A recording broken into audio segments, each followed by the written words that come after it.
Hello అండి. నిన్న మార్కెట్‌కి వెళ్ళినప్పుడు మట్టి పాత్రలను తీసుకొచ్చాను. మట్టి పాత్రలను వండుకునే ముందు ఎలా సీజనింగ్ చేసుకోవాలో చూపిస్తాను. ముందుగా ఓ బకెట్‌లో వాటర్ తీసుకొని మట్టి పాత్రలను ఒక 24 గంటలు నీటిలో వదిలేయాలి. 24 గంటల తర్వాత వీటిని తీసి బియ్యం కడిగిన నీళ్లు పోసి మూత పెట్టి ఒక 10 నిమిషాలు మరిగించాలి. ఇలా చేస్తే స్మెల్ రాకుండా ఉంటుంది.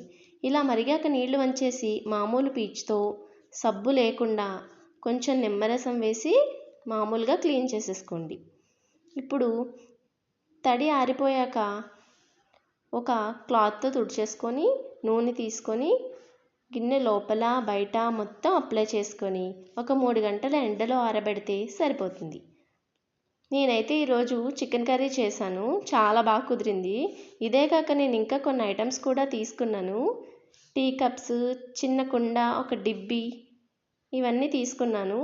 ఎలా ఉన్నాయి మరి కామెంట్ చేసి చెప్పండి.